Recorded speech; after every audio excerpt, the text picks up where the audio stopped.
There's a dialogue by Plato called Socrates, who's the other main person in the dialogue. Basically, fine.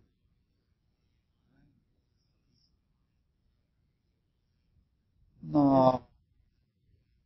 Koepsel, only when you moved there, it came back. Geez. It's all right. Now it is, yeah. And all the time you were talking or reading there. Huh.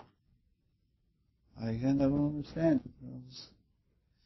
They have to do something altogether different. The mic. Yeah. But at any rate, there was an oracle, several oracles in Greece, but the one at Delphi was the most famous. And people asked all important questions, often matters were settled by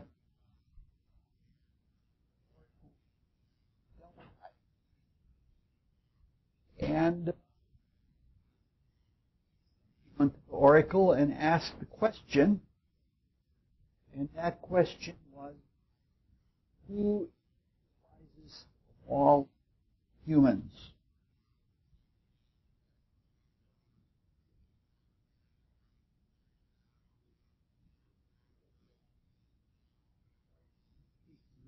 Directness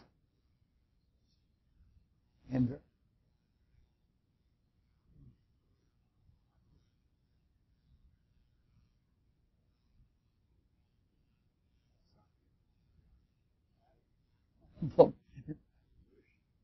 had a problem, and where everybody else thought this was very straightforward and direct statements, Socrates thought it was cryptic. And so he had a dilemma. On one hand, he thought, or pretended to think, that he knew nothing, and that the oracle must be wrong. On the other hand, he thought, if I think that way, I'm impious, and I'm not trusting what the gods are offering to us, especially since the oracle, in all the time that it was functional, had never been wrong. The oracle was in a cave. It first was an oracle to the earth spirit, and then later on, it was an oracle to the sun. After the Apollo had conquered and killed the two pythons that they kept at the oracle, he was then called Apollo Pytheas. He struggled. He killed one of the pythons. It took a year-long struggle, and this is that python right here on this wall chart. And after that, he took over the oracle, and he was called Apollo Pytheas. And the woman, or the priestess of Apollo, who was the oracle, they usually changed places, but basically they were mediums. And what would happen is they would sit in a basket on a tripod over a cleft in the ground, and gas vapors would come out from the cleft, and they would go into a trance, and they would have a moment of clairvoyance, and in that moment of clairvoyance, they would prophesy for the gods. And the oracle had never proven wrong. So Socrates was in this dilemma, and so he decided to solve the dilemma. And so he spent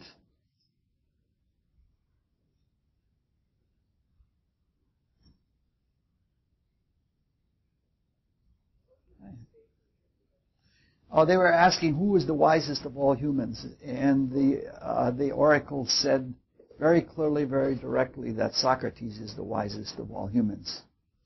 So Socrates spent most of the rest of his life quizzing all of the people who were supposed to be wise, priests and sophists and teachers and politicians and moralists, everybody he could find, he quizzed them. And he was none too gentle in the whole process. In fact, he was pretty smug. And what he did is he confounded each and every one of them. And every one of them, he showed that they didn't know what they thought they knew. And he was rather matter-of-fact about that. Eventually, after having made many enemies, he concluded that the oracle was right, but it had to be interpreted. He said that, yes, Socrates may be the wisest of all humans, but he's the wisest of all humans because he knows that he knows nothing, and that only God knows the truth. So he's having Protagoras as one of the people that he tangled with, and the discussion they have is about wisdom. And at the beginning of the dialogue, Protagoras, he's pretty high and mighty, and he says he not only has wisdom, but he knows how to teach it. And Socrates questions that, and he eventually makes mincemeat out of him. And in the course of the conversation or the dialogue, they both cross over.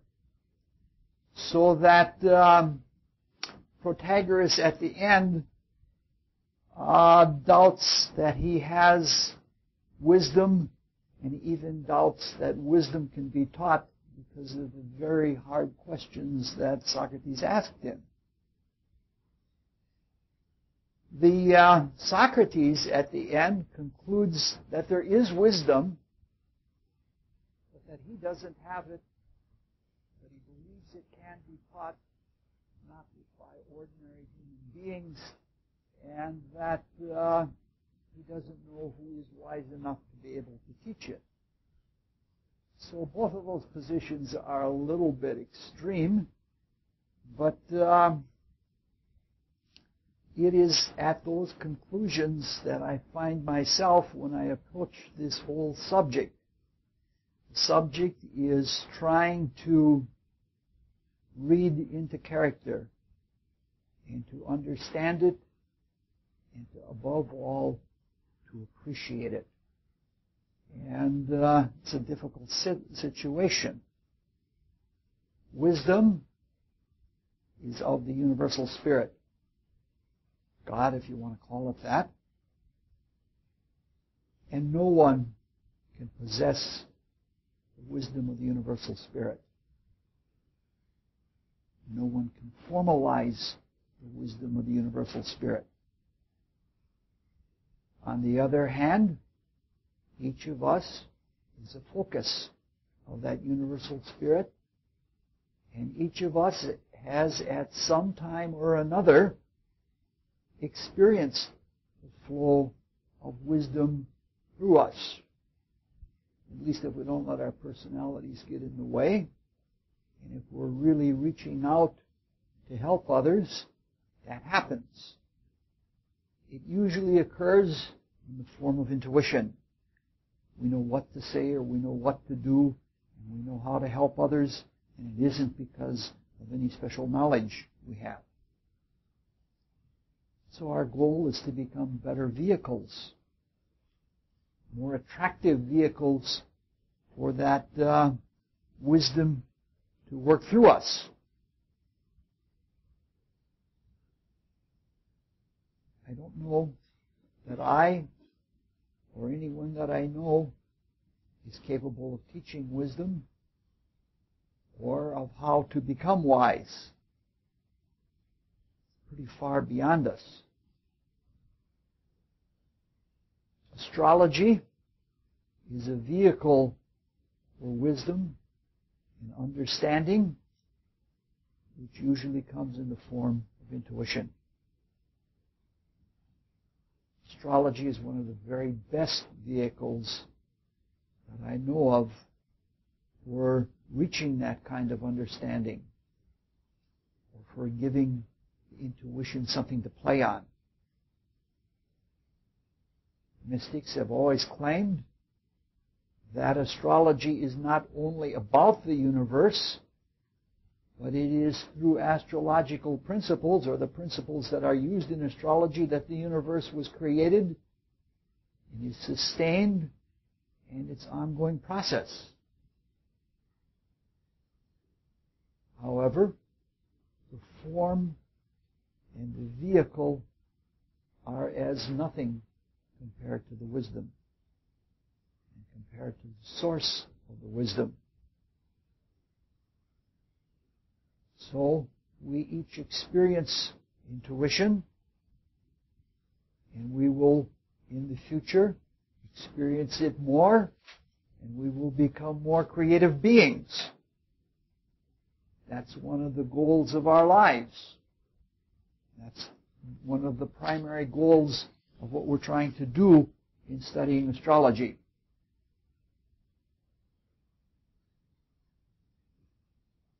In order to achieve that goal of being more intuitive, more creative, and more of a focal fountain for wisdom, that there are at least two things involved. One must attune oneself to the source of intuitive wisdom. That is, each of us must become more spiritually awakened.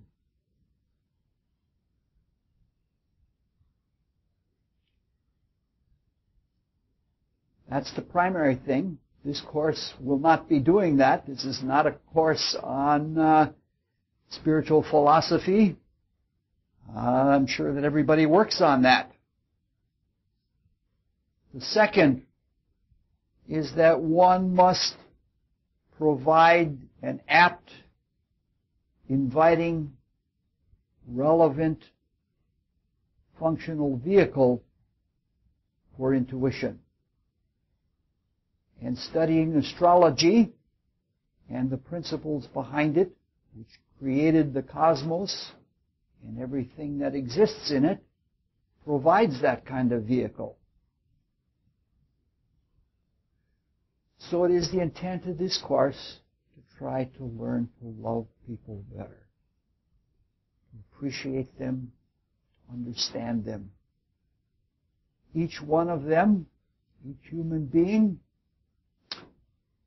is a microcosm of the universe. Each life and the horoscope that represents it is a pattern of God. It is how one looks at the universe at a given moment in starting the process that we call life. And so what we're going to try to do is to love people, to appreciate people, and to understand people. And from that, we may be able to help people when we're called upon to do that. That's why the class is called Character Appreciation. Appreciating each life as something wonderful. All of my favorite authors are people that never had to apologize for anyone and never had to tone down what those people were. They could state them as they were, and they could do it with such accuracy because they loved them. If you look at Dostoevsky, for example, or if you look at Shakespeare, they loved the people that they formed into their characters. You can only have that love by loving real people. And something like that is what we're going to try to do. I can't make any claims about wisdom, but if we're working really hard and it's part of our spiritual quest, maybe some of that will come through us.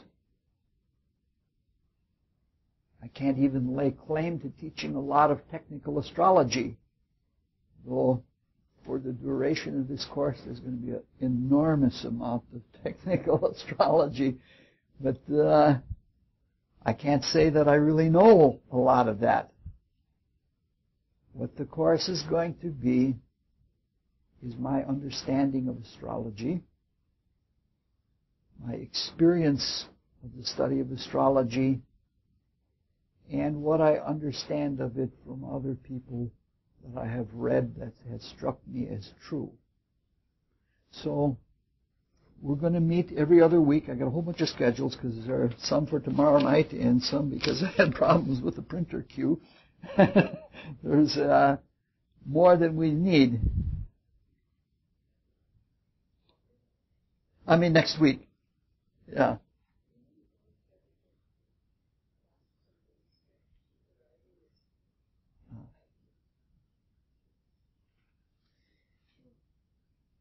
Oh, some letters. All right. Who's that to? Okay.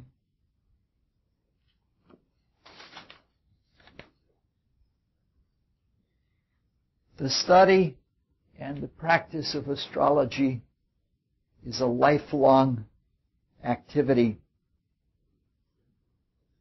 because you have to grow into it and you have to become, and part of that becoming is soulfulness. I happen to be a very, very slow learner. It took me 10 years before I felt I had a rough grasp of astrology, and that I could look at a horoscope without trepidation. I have been studying and practicing now for about 38 years.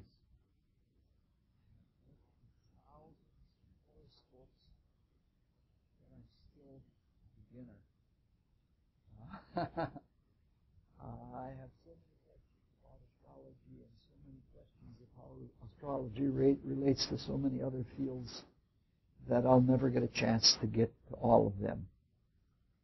So even though I'm a beginner, this is called an intermediate course. The introductory course.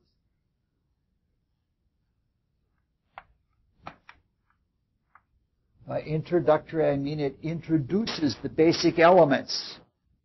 Everybody has sat through the introductory course. It's called Topics in Astrology. It talks about the sun, the aspects and the planets in a real introductory way. That's not meant only for people who want to study astrology. That's for anybody off the street that wants to be introduced to the terms or to the ideas or how astrological thinking goes. It takes a year, and I offer it every 2 or 3 years. I offered it last year. I may offer it next year, but it'll probably be the year after. And there's a beginning course, which we just completed. And technique. 3 years for us to get through it. It is exactly what the name says. It is developing tools to practice astrology. We did astrological keywording, fill in the blanks, and then double fill in the blanks, and then filling in 4 and 6 blanks, and then we tried doing some descriptive keyword sentences, just bricking them together. And after that, we started to go into some more deep kinds of keywording, and eventually we ended up making metaphors and poetic images because they fit very perfectly into astrological kind of thought. And at the very end, we used a couple of inductive methods and keeping an astrological journal. I don't know when I'll offer that course again. And there's the course.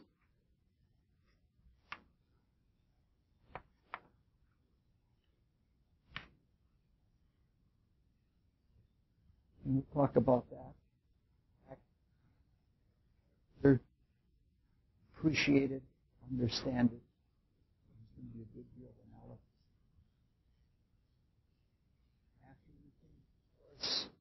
probably for the last time in life, I'm going to offer an advanced course.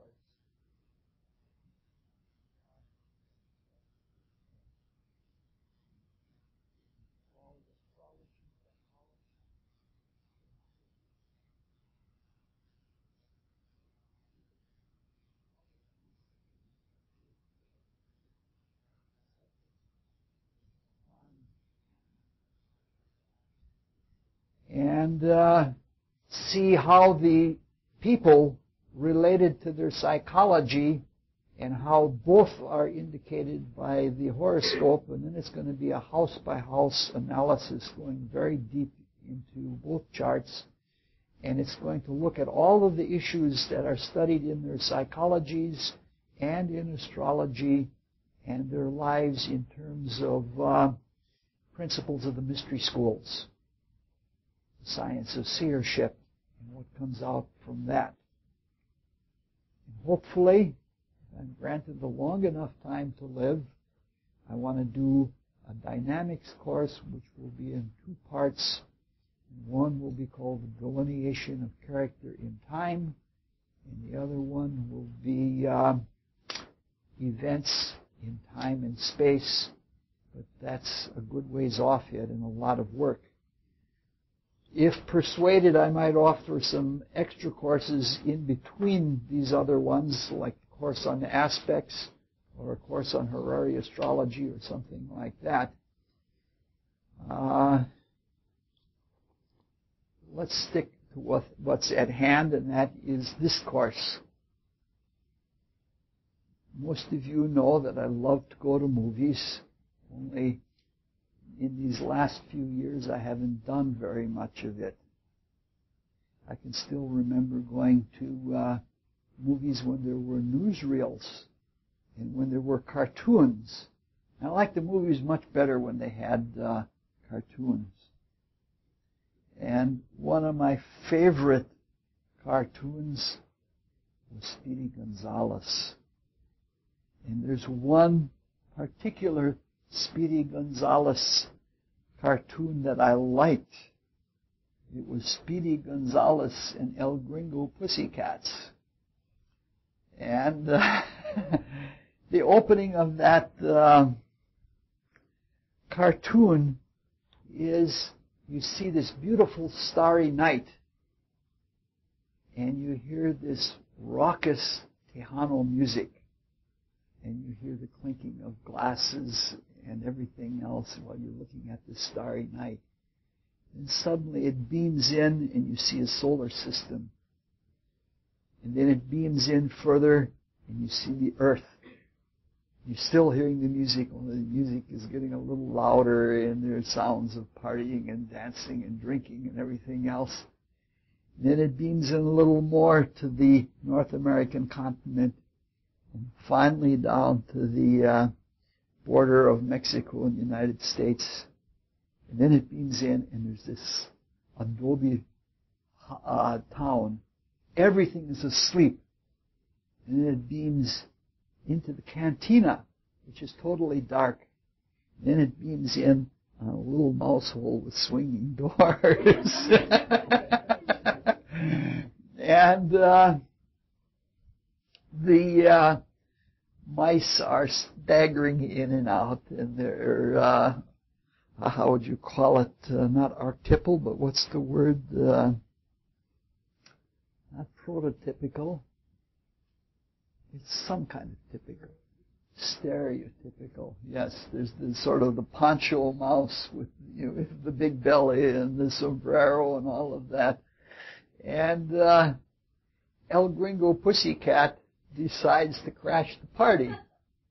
And the mice are in big trouble because they're underneath whiskey glasses and everything else, because El Gringo Pussycat's going to trap as many as he can so he can have a good meal out of it. Until Speedy Gonzales, who is stone sober, appears on the scene. It's one of those things where there are puffs of smoke, and then you see El Gringo Pussycat with fur missing and everything else. Then they take you back in slow motion, and you see what he did in those puffs of smoke and that kind of a thing.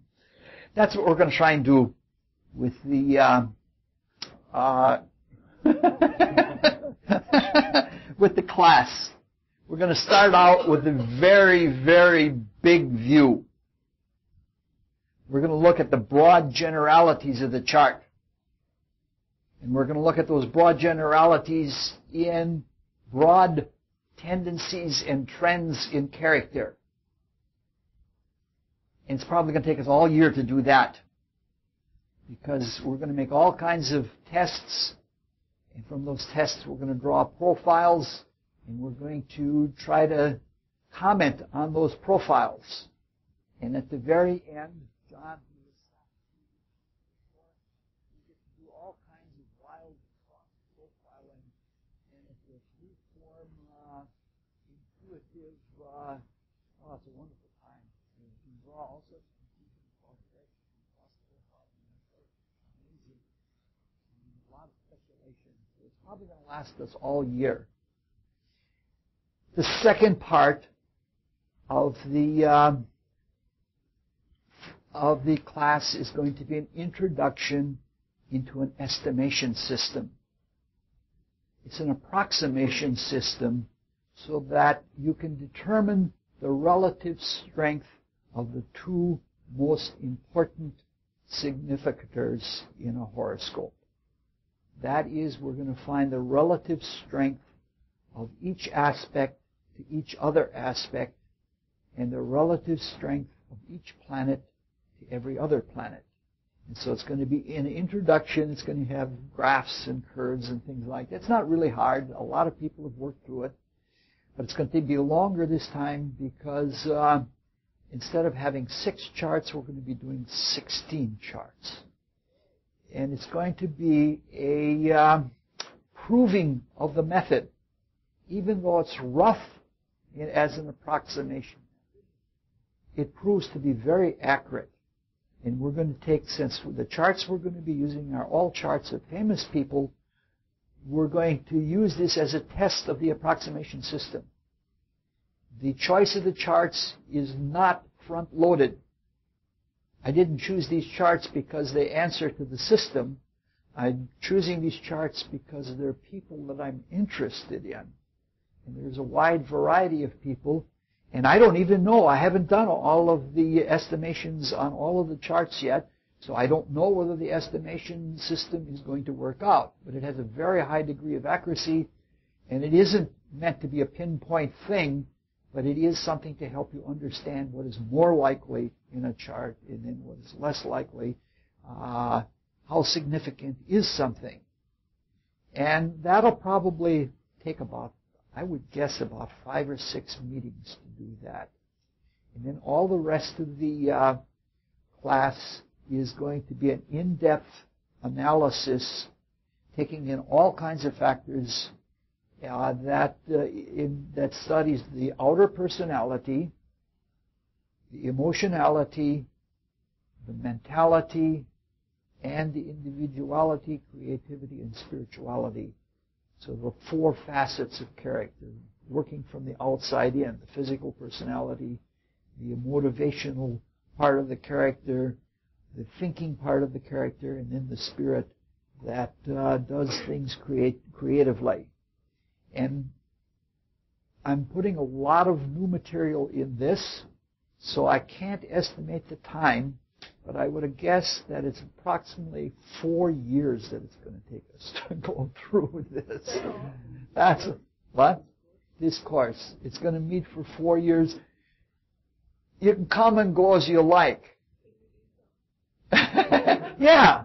You can leave town and come back, and the course will probably still be going. It's not that sort of thing that you have to get everything. When you live like I do, where you talk so much and you try to put out so incredible amounts of information, you don't expect that anybody's going to try to get all of it. And if you like it, I think the courses are probably the best that there are around.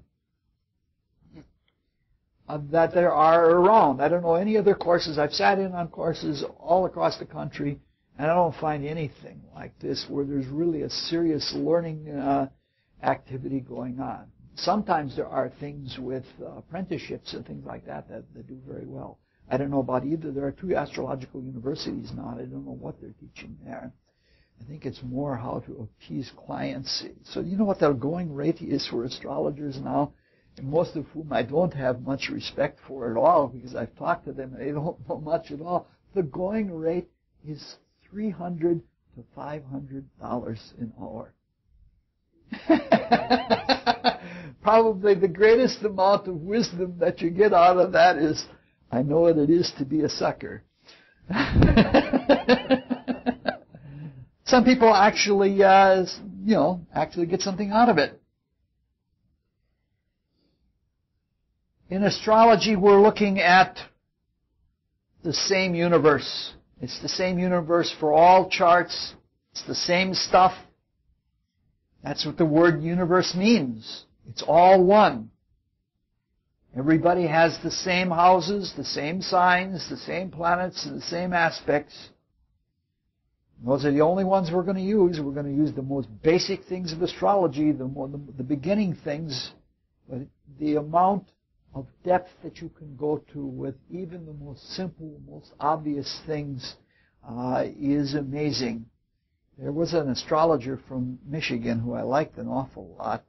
He wrote the Devil's Astrological Dictionary, and he talked about the wild kind of astrology where they look at degree symbols and the part of Portuguese prostitutes, and literally that was his words. And he says you put them all together with transits from the minor asteroid that isn't even named but has a number, and he says this is what a modern chart is like. Well, we're not going to do that at all. We're going to use just the basic, simplest elements and the simplest things of the character, taken as deep as we can go. Not as deep as we're going to go in Freud and Jung, but pretty deep. The patterns and the character stuff and the means of expressing character are the same for all humans. But it's amazing what you can do with a very few simple elements. It's the same stuff. Astrology is unbiased. Hitler, before he accepted astrology, he never did accept it, because the question that was asked is, can you tell the difference between the horoscope of a Jew and the horoscope of an Aryan? And the astrologer was Karl Ernst Kraft. He said to Hitler, the horoscope of a Jew and the horoscope of an Aryan are the same. Hitler said, well, it can't be a true science if you can't tell the difference between a Jew and an Aryan. And, so it's all the same stuff. Partially. What I'm trying to say is that we could use almost any horoscopes. We could just take horoscopes from people off the street to study character, because all the elements are the same. But what we're going to do is we're going to take the horoscopes of famous people. This is done for several reasons, because famous people often have standout characters that are easier to see. And if you're not used to working a lot with character reading, it's helpful to have that. Another very big reason for doing it is that famous historical people have lots of biographies written about them. And so we can all be doing biographical studies. I certainly am going to be doing a lot of that. I haven't read all the biographies of all of these people. Biographies, when relative to a horoscope, a biography is a very poor thing. It gives you events, it tells you the number of children and when they did what, but it doesn't really always give you the flavor of the character. But they are helpful.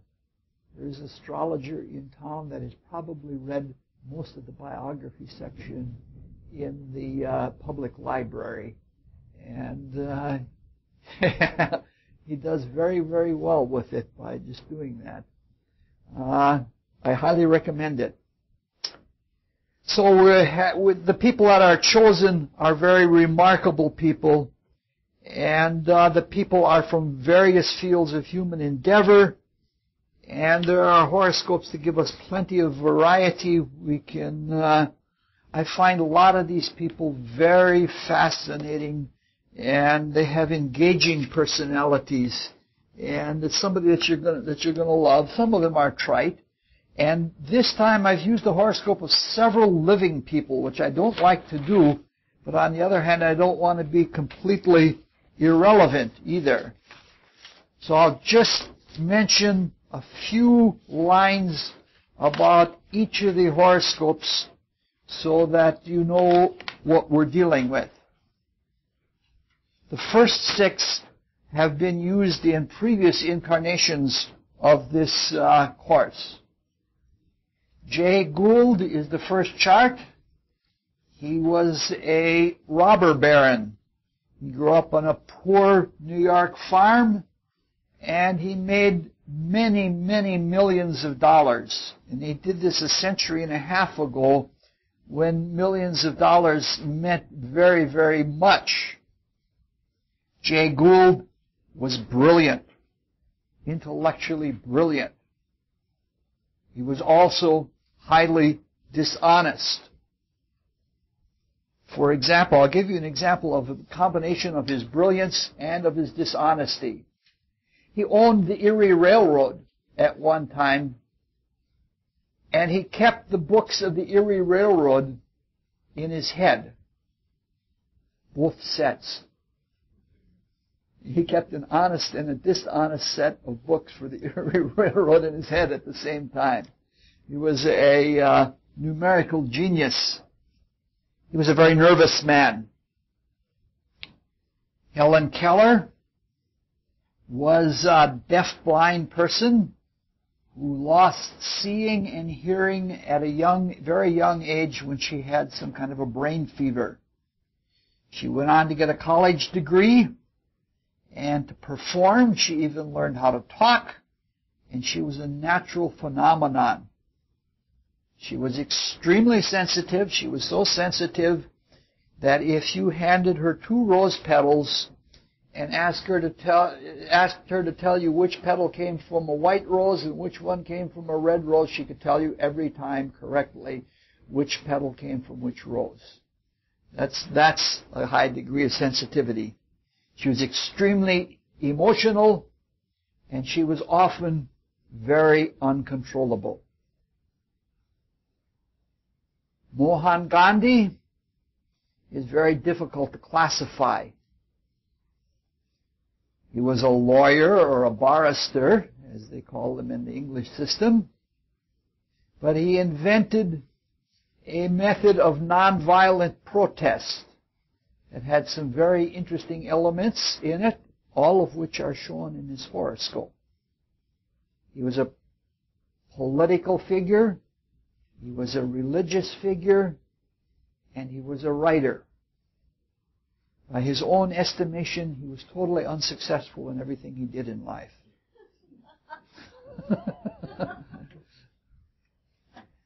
Isadora Duncan was a bohemian free spirit from San Francisco. And she was an inventor of a form of dance that took a grammar book and put the grammar book into dance movements. There are maybe 4 or 5 practitioners of Duncan dance. She was somewhat dissipant. She loved champagne. And if the champagne wasn't available, she'd go for a bucket of beer. She was radical in everything she did, from politics to art to social functioning. Vincent van Gogh was an unorthodox religious missionary that was scooted out of the mission work and out of the church, basically, and he became a self-trained artist. He was likely a little mad. He was a brilliant colorist who followed his own line of development even though he loved a lot of other artists. Eleanor Roosevelt was a finishing school graduate and trained in France and was very cultured. And she married her cousin. She was a philanthropist, a first lady, a stateswoman all on her own without her husband. She was a writer and a very great humanitarian. Crazy Horse was a visionary field commander who had an undefeated record against the United States Army. He has the best record in warfare against the United States Army of anyone. He was a defensive leader, a very passionate man in love and in war, and he was very much aware of the spiritual worlds, even though when he came out of the spiritual worlds he could be quite savage. Louisa May Alcott was a writer whose charming novels depict life in early 19th century Pennsylvania. They seem to be simple, sweet little stories that are very innocent, but they express difficult matters. Yukio Mishima is brilliant, or was brilliant. He's a writer. He was a writer, a poet, a dramatist, an essayist, a novelist, and he had strange and sometimes perverse tastes. He was interested in sadomasochism, and he ended his life by seppuku, which is ritual suicide.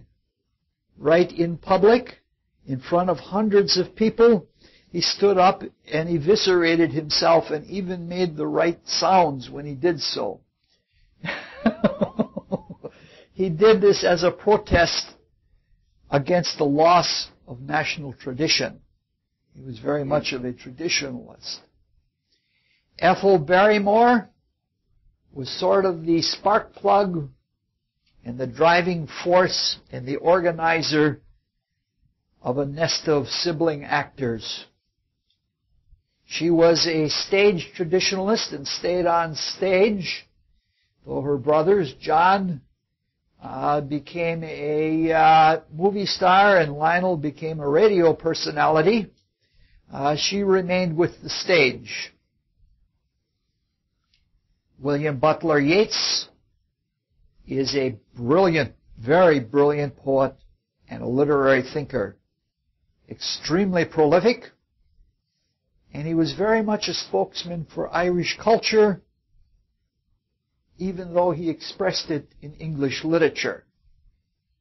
He was an Irish patriot. He was a theosophist, and he had a peculiar interest in a peculiar kind of almost astrology. Shirley MacLaine is one of the living people. She's a film star who always played fun time roles or quirky, positive roles, all very lovable. And in all times of her life, she had quite strong sex appeal, as did her brother, Warren Beatty. She has a taste for New Age thought. In borderline investigation in New Mexico, she has a bona fide airport for UFOs to land. And she's quite outspoken and lovable for it. The next one is another living person, Cat Stevens. I chose Cat Stevens is because he has gone through several radical transformations in his life. He was a real straight pop singer, and then he disappeared, and then he became a folk singer with really ingenious folk songs that were widely accepted. And then he disappeared, and now he is a Muslim. And almost all of his old fans have abandoned him, even though he's very strong about his current conviction. Simone de Beauvoir is again a very intelligent person, a philosophical thinker, an intellectual commentator on society, on culture, a literary and philosophical critic. She was the mistress of Jean-Paul Sartre, and probably smarter than he was. And she was the feminine voice at the center of the salon of culture of all the existentialists. Hermann Hesse is or was an anti-war novelist. He was against both the First and Second World Wars. He was quite interested in psychology, but didn't go into it too deep. He was a patient and an acquaintance of Carl Gustav Jung. He was likewise interested in mysticism and didn't penetrate into that very deeply either. Both subjects are expressed and form the basis of some of his novels. And those novels were extremely popular back in the 60s. They influenced a lot of the hippies and the early New Agers. And Elizabeth Taylor, we all know, she was a child film star, and she has persisted in acting throughout her life. She is what some people would call an incurable romantic. She has a penchant for falling in love and marrying numerous times. She's very compassionate, extremely prone to illness, which increases her compassion. So these are the people that we're going to be looking at for the next 3 or 4 years. I would encourage you to get biographies, but not before I check them out. I just learned today that I'm going to become university staff emeritus, which means I can check things out of the university library and keep them out for half a year. What? What? Yes, yeah. All right, that's it. Next time we'll start, this is short tonight, next time we'll start digging in, Speedy Gonzales style, and we'll begin looking at the broad characteristics of character. And I'm going to try to make assignments, because after going through the beginning course and having everybody get so enthused and so much improve as a consequence of doing assignments, I'm going to give assignments. Again, they will be non-mandatory. You don't have to do the assignments. There will be nothing that will be turned in, though occasionally we'll ask you to make comments. Heidi has finished her book of sentences from the keyword course.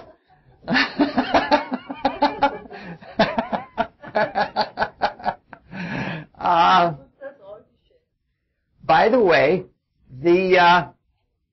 all of the samples and all of the assignments and all of the keywords from the astrological tools and technique are now in a book. It's 250 pages long and 55 tapes, cassette tapes, 90-minute cassette tapes. So everybody who sat through the course gets a free copy of the book. I can't afford to give that many tapes away, but everybody who sat through the course gets a free copy. The workbook should be out hopefully around Christmas. I still have to secure right before Christmas, probably. Microcosm Bookshop. That's all. Because I ran into some real dilemmas. I mean, I'm going to copyright it, but I ran into dilemmas because some of the sentences, because they were done on the fly, some of them are dogs, and they're really bad sentences, And I'd like to turn sow's ears into silk purses, and it could be done, but if I did that, they wouldn't agree with the tapes.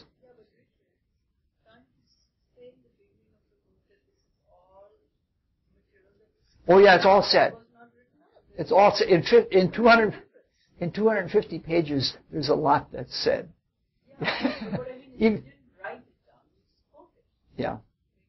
Well, it's written down. So, at any rate, that should be ready hopefully around Christmas. I still have to get to some of the publishers yet.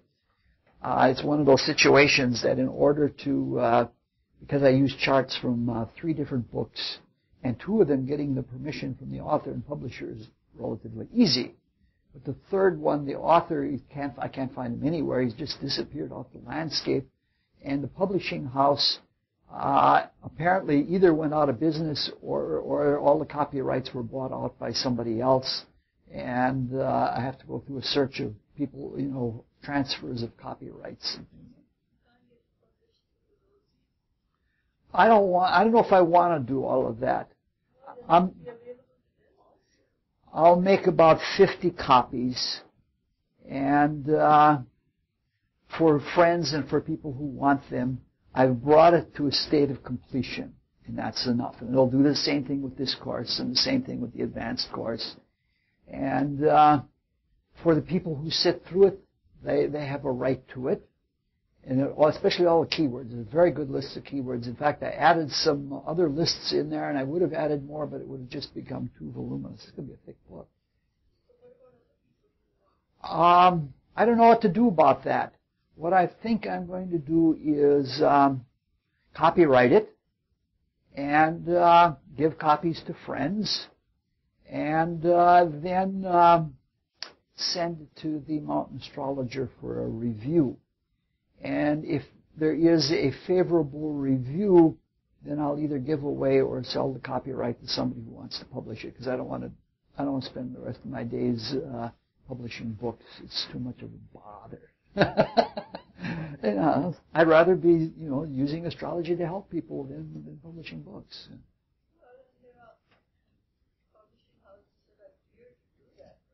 Yes. Yeah. It's going to be spiral bound. I don't know whether it's going to be wire spiral or whether it's going to be plastic, which is perfect for a workbook. Thank you very much for coming, John. Good to see you again. Great. That's it.